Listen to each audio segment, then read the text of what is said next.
All right, welcome back to another edition of the Forts Athletics Life and Coaching Podcast. I'm your host, Charles Inferna, and today I have a very special guest, someone that hopefully will be able to reminisce about old high school days and training and what it was like living up here in Western New York. But more importantly, full-time mom, a doctor like myself, which is pretty cool, and recent qualifier for the 70.3 half Ironman World Championships, Kristen Lipscomb. Thank you for joining us. Thanks for having me. So, Kristen, why don't you tell us a little bit about how you got involved with sports when you were a kid? Sure. I guess was always interested in just being busy and active growing up. Started out doing gymnastics when I was real little, and then kind of up through middle school was doing soccer, softball, kind of anything I could do to keep busy. At one point, I think I was even doing so many things my parents said, time to quit something. Too much for them to cart me around, I'm sure. In high school, I was mostly into soccer. That was what I spent the most time on. But my sophomore year in high school, I tore my ACL. And I was doing track and field. And when I tore my ACL, I was, before that, I was doing sprint events and hurdles. But after that, I couldn't run as fast and kind of hard to do a hurdling with a knee brace. So I started throwing, which I really loved, actually. And then I actually tore my other ACL my senior year in high school. So I was actually still able to make it to my senior year track and field events. Had torn it in the fall and was able to make it to the senior year throwing events in the spring. So that was great. In college, I played ultimate frisbee. It was a club sport. I went to the University of Delaware, but we had a pretty good team, made it to nationals a couple times in ultimate frisbee. And after graduating from undergrad, I was just kind of looking for something to keep me busy. My husband and I did he started running because a coworker convinced him to. And I thought I would never run very far because of my knees. I thought a mile or two was kind of all I would do. So I mostly kind of went to the gym and lifted a little and would run sometimes. Eventually we did P90X, which was a fun program to get us strong, and we could do it from home. And then my husband convinced me to just start running farther and farther, and eventually I got into running. And after doing that for a while and kind of always being a little interested, I decided to try a triathlon. So now I mostly do focus on triathlon and also a little bit of road running too. So when you first got into triathlon, how old were you, if you don't mind me asking? I started really doing triathlon in 2013. Okay. I think was my first sprint distance. Okay, so 2013. Okay, so yeah. we won't share ages or anything like that. Yeah. You started in 2013. So was there anybody else in your group with you or your husband that suggested it, or was it just something that your husband thought, you know what, we should try all three events all at the same time? I actually I did grad school in California, and I thought it would be a nice place to be able to get out and go swimming there. There's a lot of outdoor pools. So I was like, oh, triathlon seems like a fun way to learn how to swim, because I didn't really know how to do it, at least not very well. And there's a lot of cycling in our area where we were, and we were already doing some half marathons, so running pretty consistently. So I thought it'd be a new thing for us to do. So I actually convinced my husband to get a gym membership so we could go to a pool and start training for a triathlon. So what were your expectations when you first got into into that. I mean, two torn ACLs. You're running a mile or two at a time, and all of a sudden you're gonna try a triathlon where you have to swim first, then bike, and then after 4 or 5 hours, then you get to run 13 and a half miles or 13 and change miles.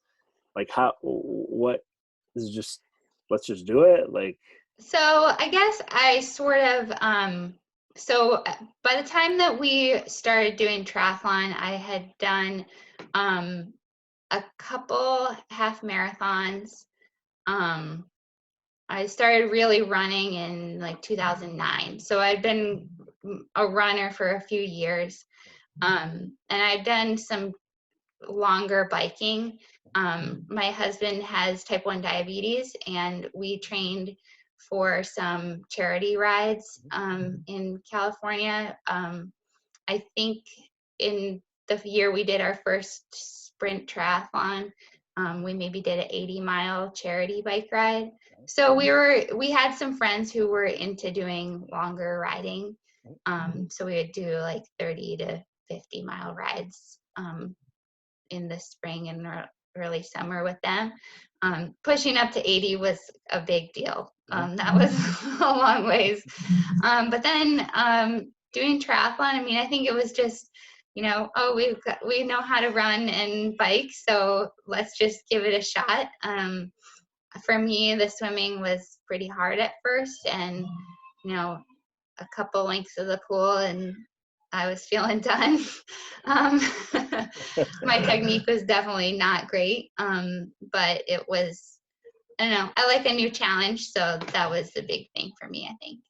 so what do you remember from that first sprint race? So the sprint race is usually like a 800-meter, swim, 13-mile bike ride, and a 5K, so 3.1 miles.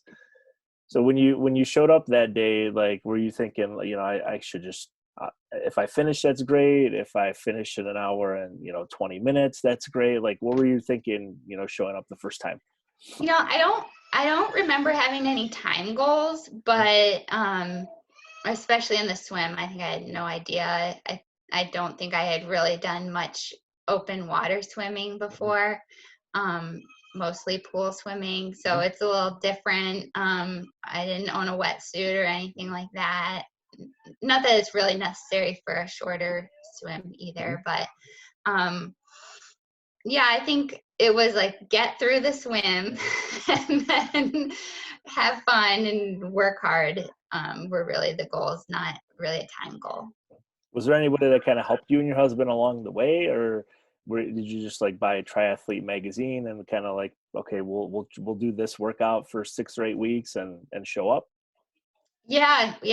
We pretty much just biked when we could, and we probably ran mostly, biked some, and again, probably swam a couple times a week. And yeah, just showed up. We didn't really have much structure. Yeah, I wish somebody would have told me to have a little bit of structure when I first tried a couple years ago. Like I got into the water at Durand, and my watch was like blowing up. Like my heart was so accelerated, and I was like, oh my goodness, I got to go up this little like 50-foot incline of a hill to get to my bike. And when the race Yeah. was over, before I even got started, like I was totally like done.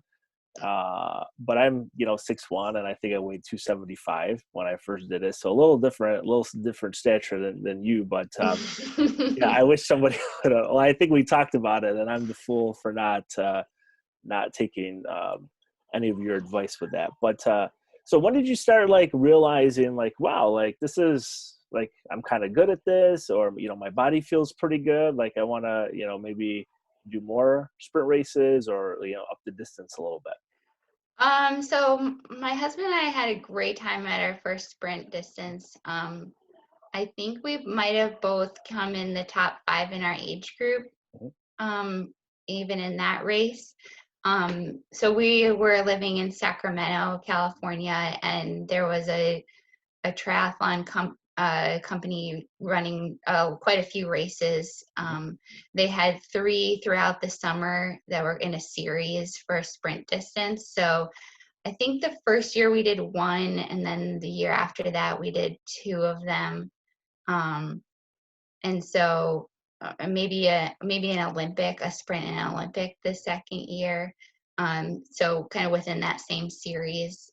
So it was a nice way to kind of do the same course and not have to really worry about all the logistics because we sort of knew where we were going. I think that mentally helps sometimes. Sure.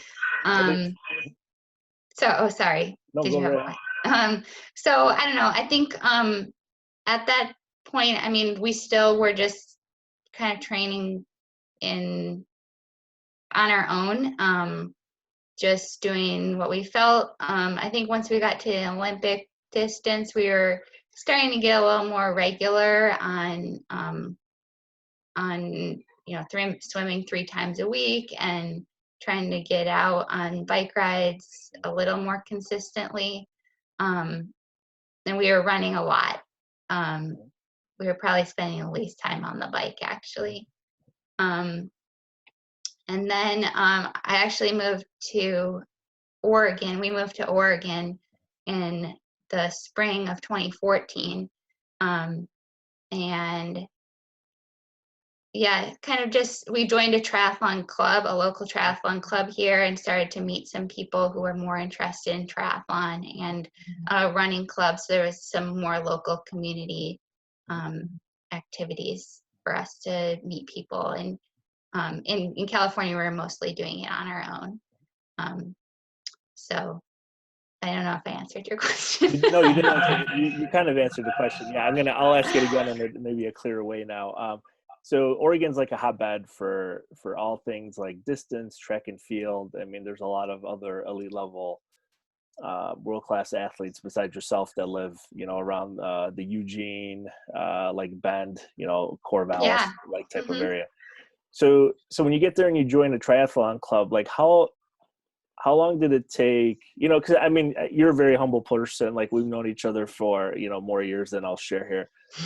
So how long did it take before you realized, or your husband or somebody else, like, wow, like we're really good at this? I mean, your first race, you finished in the top 5 for your age group in Sacramento. So it's not like you were, in, I don't know, a different location. I mean, the weather's nice there. So like people are probably going to show up that could do a sprint where you don't have to train, 20 hours a week.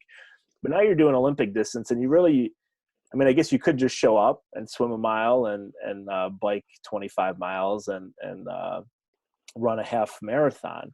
But you do need to have a little bit more focus and concentration, just, for the sake of your body not breaking in the middle of the race. So when was it, like, did it take a couple races before you were like, wow, like I can, now I'm really good. Like maybe we could try and take it to the next level. Yeah. So when I did my first Olympic distance, I actually placed first in my age group, and which I know, but I thought there was only like 3 people in my age group. So sure, I had a good day, but I just felt like it was a fluke, I guess. Sure. And I still felt like I didn't really know what I was doing. That was shortly after we moved to Oregon. And then after we moved to Oregon, I actually focused on running for a little while. And then a friend of mine who had done a few Ironmans asked me to do an Ironman with her. This was she asked me in 2016. I had my first baby in 2015.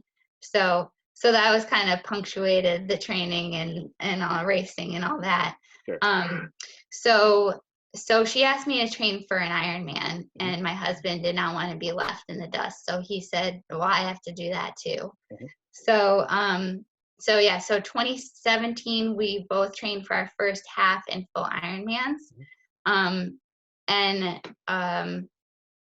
Again, I guess I've always been fairly athletic. And so part of it's, as far as when did I know I was good, some natural gifts, I guess. But it wasn't until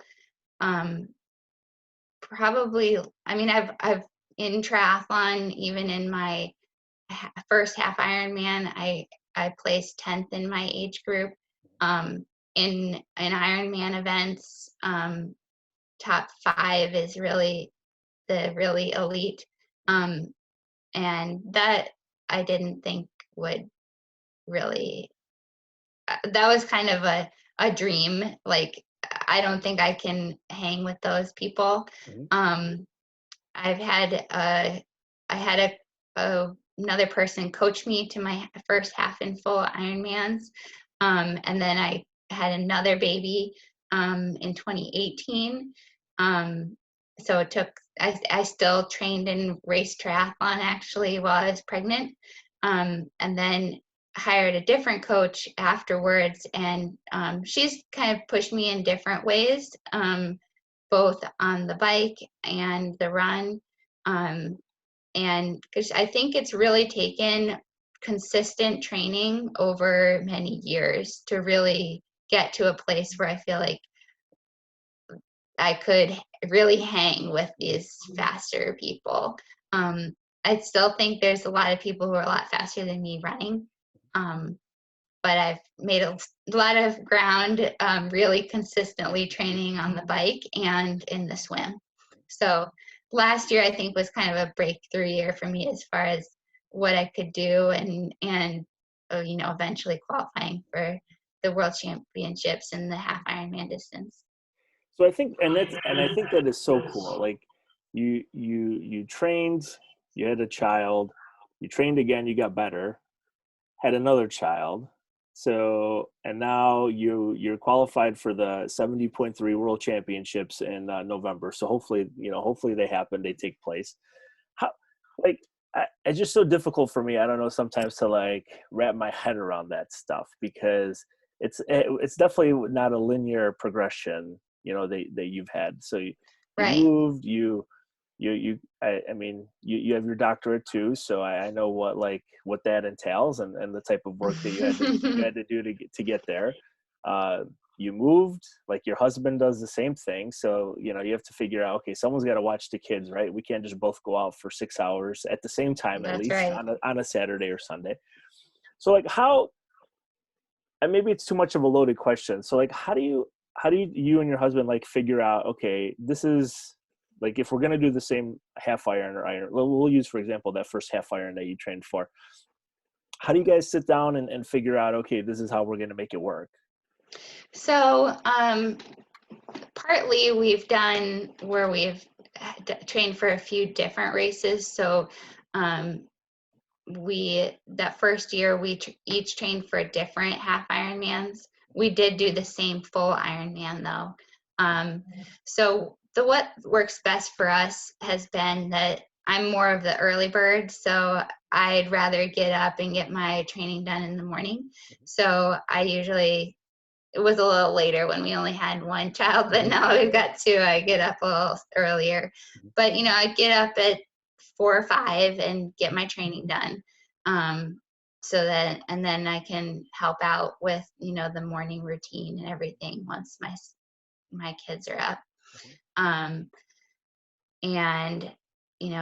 then for me, swimming works out best over my lunch break. So and now actually I do a lot of running over short runs over lunch too. So I do thankfully have a kind of flexible schedule. So, I can have a little extra time if I need, hour, 15 minutes instead of an hour, but, I can get my swims done over lunchtime. And then my husband usually works out in the afternoon or early evening and he starts his workday earlier, and he does his training to try to be done by 6 or so. So I pick up the kids from daycare, and then, we might have a little bit of time before he's done, but where we, get settle in from the day and make dinner or whatever. And on the weekends, we really utilized a babysitter, particularly for our long bike rides.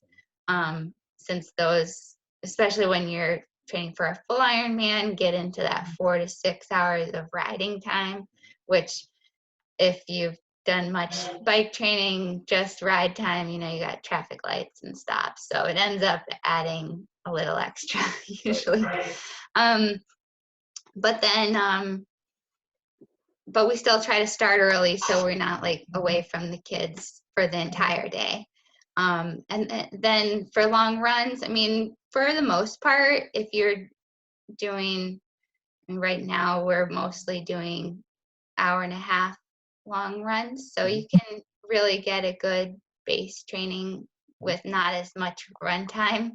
So we do those on Sunday usually, and again, I kind of start a little earlier, and then my husband goes. So we do them separately. We used to push the stroller for long runs and run a little bit more together, but now with the double, right now actually with being home, we're doing a lot more double stroller running, but still trying to allow us to have some personal time on the long runs on the weekend. I only kind of chuckle about the double stroller because we have one too, and I'm willing to bet that my kids weigh double what yours weigh. So our soon-to-be 5-year-old's about 50 pounds, and our soon-to-be 3-year-old, he'll be 3 in August, so he's another 35 pounds. So they exceed our double stroller weight limit, but they still want to go. So we're fortunate. We live in a cul-de-sac, or it's a little bigger than a cul-de-sac. So 3 laps comes out to about a mile. So they want to go like, oh, Daddy, you gotta go as fast as you can. I'm like listen, boys, like Daddy's 250 now, plus another almost 100 pounds when, if the big boy wants to get on there, and it's like, it's no joke. Pushing those strollers, no joke. No, and especially with, it's a 3, I guess, what is it? Maybe a 550, 600 meter, big lap. Like those turns are tight. They're long straightaways, but you gotta. Yeah, I've pushed the stroller a few times around the track, so I know how you feel. Yeah. So when you, because I remember you posted pictures that you finished some shorter races with, pretty visible baby bump. How did you approach those races? Like, because I sometimes on social media people, they perceive things, however they will, and there's a lot that post 30, 35 weeks, and they're still like squatting and doing all that stuff, which is great. Like, if you can do it, you can do it. But you did a race. Like, I just like trying to wrap my head around, like, so how are you, because you're probably not trying to win or trying to set a personal best, right? So did you do it just because like I'm in shape for this, like, my wetsuit still fits, like how like, just like talk a little bit about that for sure people that don't know. So I did not go into the pregnancy thinking that I would do a race while I was pregnant. And if I did, I figured it'd be earlier on. So what I ended up doing was, I think I was 29 weeks pregnant. So yeah, pretty far along, pretty big bump. And I was doing all along running. I mean, swimming is great while you're pregnant. It feels good, a lot better than having all the extra weight on you. I was still riding my bike, mostly on the trainer inside, but occasional outdoor rides.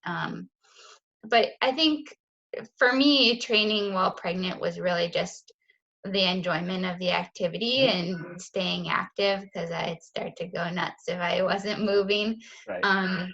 And so when my husband was going to be doing this, he was going to be doing an Olympic triathlon, and I thought, well, why don't I do it? So I thought, there's a sprint distance. I can still run 3 miles. All right. And if I get to the run and I feel like I have to walk, I walk. I mean, it was supposed to be good weather, and we found someone to watch our kids, so our son.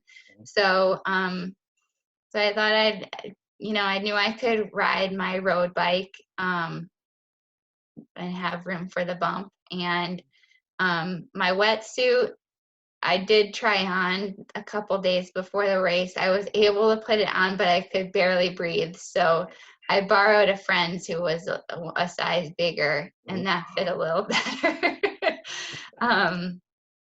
So yeah, it was really mostly for me, it was just for fun and to get out there. I did have someone ask me at the race,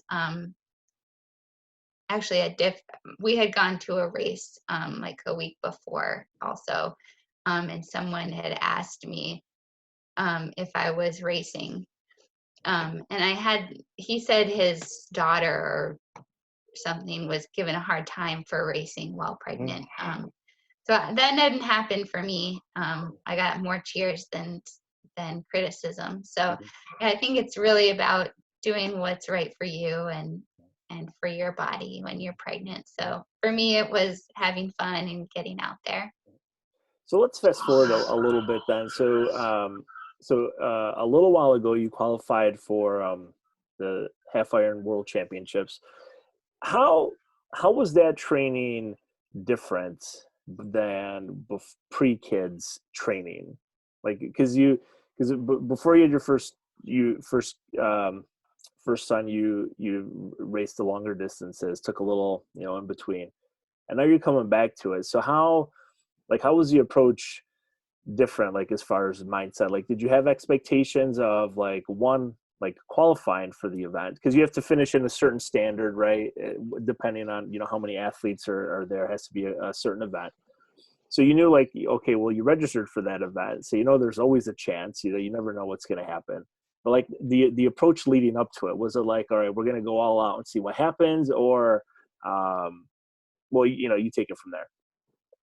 So this was my second race, second half Ironman after this pregnancy, after my baby was born. So the first one I did when my daughter was 9 months old. So that one, the first one was really about finishing and feeling pretty good. I mean, I was hoping that I would do better than my first half Ironman, but I mean, you never know. Every course is different. The course that I did that time was hilly, so I wasn't really sure. I ended up doing a little bit better than my first half Ironman. And then I trained for 4 more months and did this race in October at Arizona 70.3. And the course is a little bit flatter. It's a little smaller. There's not as much room there for a lot of athletes where they hold the race. So it's not quite as big as some of the other half Ironman events around. And really, I went into it, there's my coach kind of gave me a race plan. It wasn't anything crazy, just like kind of, the swim in most of these races is you seed yourself. So you, based on what your predicted swim time is going to be. I actually probably could have started up a little bit more. It was a little bit crowded in the beginning, and I didn't find a good draft. But I had an okay swim time, about the same as all my other ones. On the bike, there's a lot of turns and U-turns and kind of cracks in the road. And so again, it was a 3-lap course, so it got more crowded as the day went on. Really had no idea. Sometimes it's hard to know, again, like different courses are different. But I worked a little bit on my aero positioning and trying to be more aerodynamic on the bike. So I think that helped me some. So I ended up doing pretty well on the bike.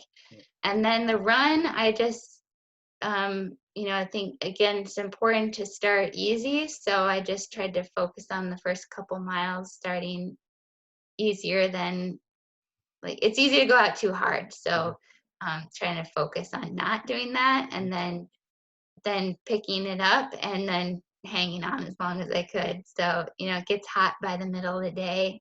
So I didn't really have an expectation of, I was hoping for a top 5. I thought there was a chance at that race. But I didn't think I'd come in second in my age group. So you come in second in your age group in Arizona. So the race, I'm guessing it was probably like in the winter, right? Like November, December, January? It was mid-October. Okay, mid-October. So it's not quite as hot as if you were going to go. Like my brother lives in Tempe. So he's like, dude, you can't do anything outside now. You're right. Yeah, no, it wasn't too bad. No. So you get off you finish the race and, you realize then that you qualified. Like what? Like your first sprint race was in 2013. So you qualified for the World Championships about 6.5 years later. How, like, what's that feel like when you like, wow, like I'm going to New Zealand, hopefully, right? Like what goes through your mind did you know you weren't that high of a finish when you crossed the finish line? Like, did you know that you were going at that moment, or did it take a little while? So, I had a spectator, someone who was watching me, and she told me, I think I was about a third of the way through the run, that I was in second place in my age group. Before that, I had no idea. When I got out of the swim, someone told me that I was the 18th woman out of the water. But, wow. But, it all depends on how people seated themselves. Someone could start behind me and have swam faster than me. And then once you're out on the bike, especially with a 3-loop course, you don't know who's passing who. And so it didn't seem like very many people. I think I had 2 or 3 women pass me, but they weren't in my age group. If you don't know triathlon, you have your age written on the back of your calf, so you can judge where you're at sometimes. But really in the bike, I had no idea. I was just trying to stick to my pacing, and not go too hard or too easy. Make sure I was getting nutrition, that kind of stuff.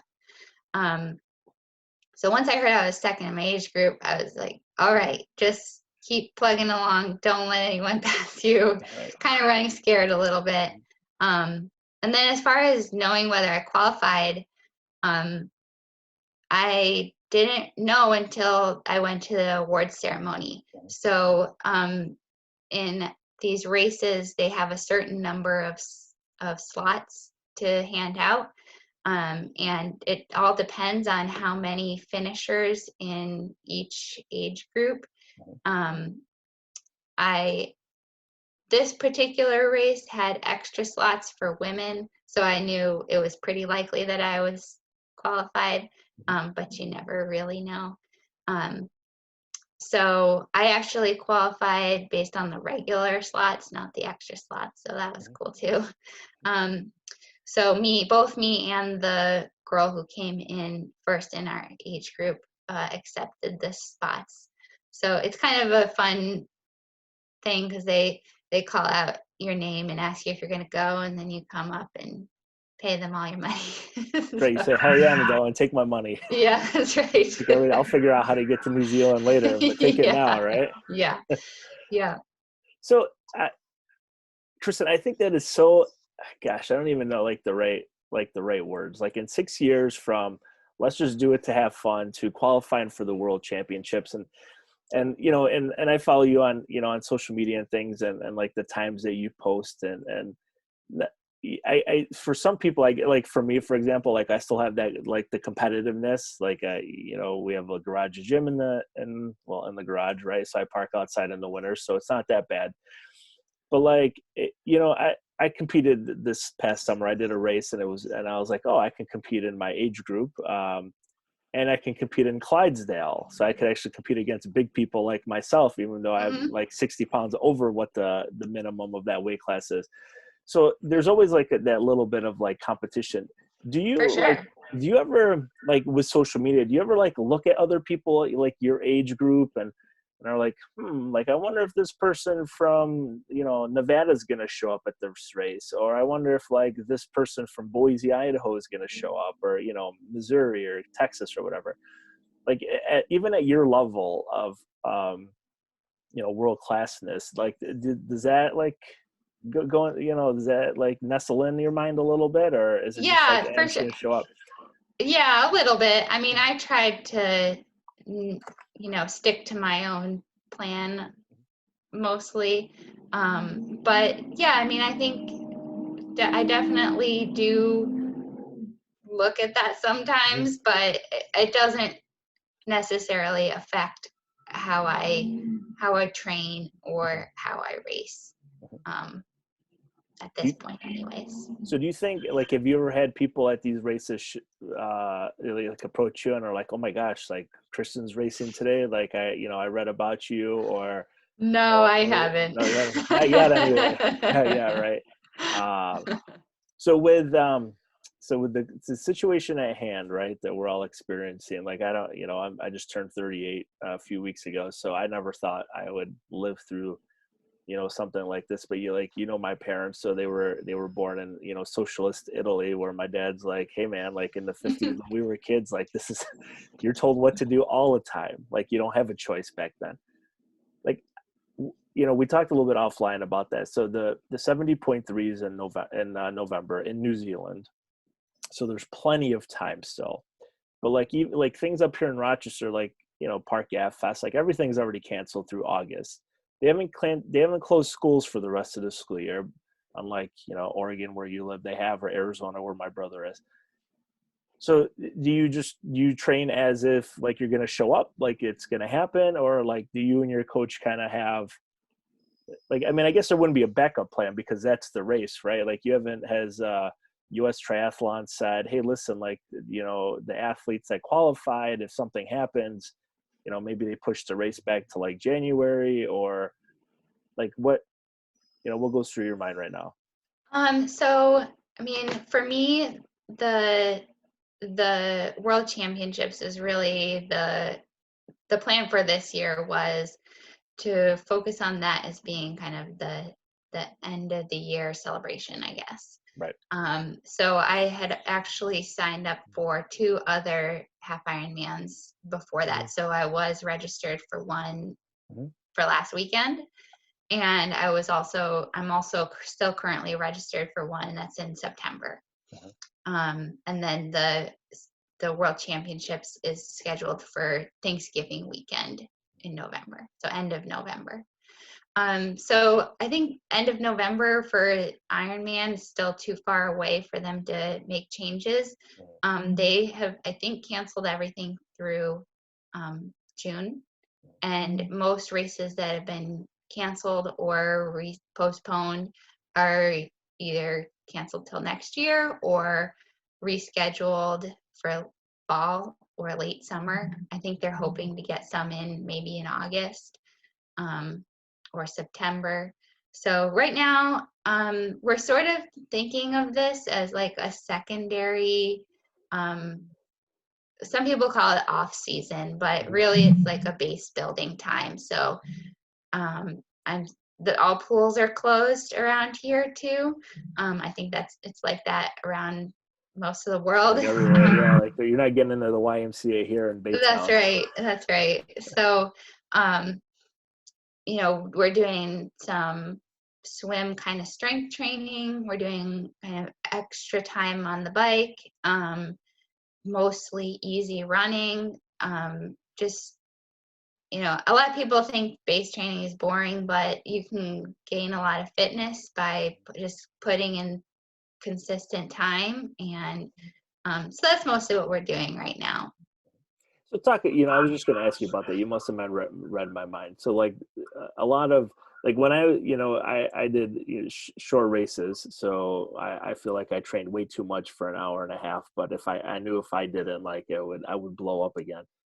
So like, so when you talk about like the boring stuff, right? Like, you're on a bike for 6 hours, right? Or you're running for like 2 to 3 hours. Like, how do you stay like focused on like not having your mind wander, or not like, you know, I mean, like on those, like, let's say like longer stretches where you don't have every like 2 miles, there's a stoplight, but like when you're able to ride for 50, 60 miles and there's nothing around.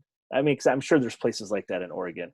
Like, how do you, how do you maintain that focus? Like, is there like, does somebody like teach you? Like, does your coach like talk about, you know, visualization, or what concentration on a bike for, like, cause I'll do an hour and a half in the basement with the boys, and, you know, they're watching something on Disney, and I'm like, oh my gosh, like I like, I just feel uncomfortable after an hour, Yeah. and you're cruising for 4 or 5 hours at like 25 miles an hour. Like, how, well, you know, That cause might be a little exaggeration. well, I mean, like if you lose focus and you're going 25 miles an hour, like that's, you know, something, you know, could happen or whatever. But like, Right. if I lose focus, like, oh my gosh, like I stop, like I gotta, you know, it's just an inconvenience for me. But So I think, indoor training is probably the hardest to focus. You do have, you're not, you don't have the excitement of being outside and watching where you're going. You're literally riding to nowhere. Um, so there's a lot. I have a power meter, which I think can really help. One, for just your training, but also, I mean, by training, I mean working at the right intensity levels. But it can also help you focus your training sessions. So I'm sure, with weightlifting too, you have different um, lifts or things that you do at certain times or in different sequence. Different days. So same kind of thing for biking or running. You do different speeds or intensities. So having a power meter can really help you focus on the right intensity, or having intervals where you, even if they're not super hard, you're doing um, Ironman effort for a certain 10 minutes, and then you ride extra easy for a little, or you ride sprint effort for a minute, or super hard, as hard as you can right. go, or things like that. So, by mixing it up, the times or the intensities, I think that can help you focus. So you're not just plodding along. But same thing outside. I do the same thing outside, is have a lot of intervals. If I mean, I do have some rides where it's literally just spinning easy for an hour or something, but usually they're shorter, or, you try to have it conversational. So I've been right now using a program, especially since you can't go out and ride with your buddies, but there's programs that you can ride virtually with people. There's one called Zwift that's really popular. Um, I had never really used it a whole lot before. My husband had, but I've just started using it more to be able to have meetups with other, even local people, which has been nice to have, kind of text conversation, but it looks like you're riding together virtually. Um, but some people watch, cycling videos or things like that. Kind of, I'm in the same boat as you. I definitely watch Mickey Mouse sometimes, or whatever else my son wants to watch early in the morning if he gets up before I'm done. So I know that can sometimes be a little distracting. But yeah, I think having some intervals, or even if they're not hard, can help you focus. Um, yeah, I mean, I would think we all, no matter what your level is, you let your mind wander sometimes, but sometimes that's nice too. My long runs, if I don't have anything, I don't know, I like the quiet time. My friends sometimes pick on me because sometimes I'll use the since I work out early in the morning, I sometimes often don't even turn the lights on. I just use it as my personal time to zone out and not, like, use my time to think or whatever. So I think that's it's not necessarily um, groundbreaking, but, sometimes you can use it as um, mental training, visualization time, or whatever other mental training tools you use.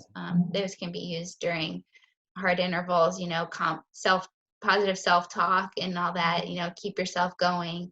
I think all those things are good during training sessions too.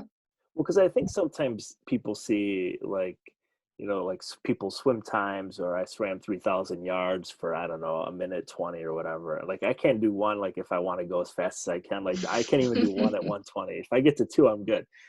But like, I think people sometimes like take it for granted that they think, well, just people just like show up. And I don't want to use like the term like these people loosely, but well, they're just like superstars, or they're just like born with something. But I think you really touched on a lot like that. Like that is the secret. Like I've, talking to like Olympic weightlifters and world-class powerlifters and stuff, like you, you just have to do it. And Yeah. I think There's no substitute for just putting in the time. Right, especially with triathlon, like you can't, especially jeepers, like you can't just show up for something like that. Like regardless, To put it in perspective too, I mean, my first half marathon was 2 hours and 10 minutes. And I was pretty thrilled. Like, one, just to be finishing a half marathon, something I thought I'd never do after having 2 knee surgeries, and just, not thinking that I would run more than 2 or 3 miles. And then, in my half Ironman, I ran. So that's a 2:10 is like a 9:20 or 9:30 pace per mile. In my half Ironman, which before that I did a 1.2 mile swim and 56-mile biking, I ran 7:45 pace. But that's, right. That is 11 years of running and, right. Being consistent. And, I've run a lot of miles over that time, and it's not always fast running. It's running slow. It's running, you can't have your heart rate at 180 all the time. You've gotta put in the time, put in the easy time. Even now, like, I might do hard intervals at 7:30 pace, but then I've been pushing the stroller at 10:30 pace. So, it's okay to go slow, especially, now when we can just go out and enjoy the sunshine or whatever, when there's not really a race to train for. Well, it's snowing here. Well, it was this morning. I don't know if you talked to your parents, or I don't know if your brother's Yeah, still there, I did hear. we were because the boys usually get up like so the two oldest, they're in the bunk beds, right? So they have to stay in bed until at least 6. But we hear them like chattering at 5:30, and I'm like, oh my gosh, like. But when you could see the sun come up, it was like those big fat like wet flakes. Oh, those are always fun. What? Like it's the beginning of April, like we are in for it. Like we weren't able to go outside, but Yeah. I mean the weather where you are, I mean, do you get a lot of snow? Like I've never been to No, Oregon we didn't before. get any this year. No. You can drive not too far. You can drive an hour and a half and get to the snow and mountains. But I'm in Corvallis, and we don't get too much here in the valley. So occasionally. You get an inch and they shut down schools for 2 days, right? Yeah. I think we had a couple of snow days this year. Maybe like 1 or 2. Well, we've had 4 weeks now. But so Kristen, before I let you go, because I hear the little people in the back there, and mine are downstairs tearing it up with my wife too. Like, so for someone who's just like who wants to get started, or they've done a couple of Olympic distances and they want to go to half iron or full, like what advice do you have for them as far as not only like training, but like all the other stuff that goes into it? Like, maybe it's not the best to just read from a magazine. Maybe you do need to talk to someone on a fairly consistent basis, or join a club. Like somebody comes to you and says, hey, I want to do a full iron next year, 12 months away. Like, what do you say to them? So I guess my first reaction is definitely to have a plan. Whether there's a lot of different ways to have a training plan, whether it's buying one online, or there's a million coaches, or finding one in a book. There's a lot of coaches who make 18, 24-week training plans. So if you can self-motivate to actually get everything done, I think a training plan is great. If you need extra motivation or someone checking in, hiring a coach is also has been invaluable for me. For me, it's, a training plan might not work with your own schedule. So a coach for me has been able to utilize what I have available and the time that I say I have, and make the training right to work for me. If there's a day where I'm like, my kid's got something going on, um, can you switch this week around? They'll do it, and I don't have to figure it out based on, which activity do I skip, or what do I change, or how do I make it, I've got a work trip going on. So I think a coach can really help with all those kind of questions. Unless you know a lot of people and you're wanting to figure that out yourself. I think especially for someone who's new, it can be really helpful to have a coach, because you can just ask. You have that resource available. And not all coaches are super expensive either. There's different formats of how they're available to you, or how often you interact and things like that. So there are coaches who can be, you know, not several $100s a month. Sure. So I think coaches are great, and having a training plan, and just really being consistent and having fun with it. I mean, I think it's great to have a goal and to push yourself. So that's the best part. So Kristen, if people want to hire you as their coach, because you do that as well, like how could they reach out to you after they listen to this and watch this? Yeah, I do coach. The company I coach with is called Pure Endurance. Mhm. We do have mostly work with local athletes, but I have worked with a few people have been farther away or just haven't had access. We do our coaching um, mostly online, and right now we have a lot of virtual options. So, So if you want Kristen to watch you on the indoor trainer for 2 hours, reach out that's to right. Pure You're Endurance. welcome to join me. Um, Yeah, so you can find our Webster site. It's Endurance Coach, the letter N, endurancecoach at .com, and our emails are on there. Mhm. Or you're welcome to find me on Instagram. It's just my name, Kristen Lipscomb.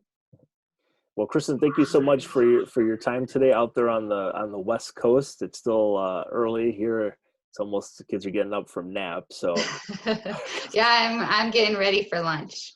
perfect. Well, I appreciate you taking the time today, and hopefully we'll be able to touch base after you compete at the Half Iron World That would be Championships. great. It was great to chat. Cool. Thanks, Kristen. Take care. You too. Bye.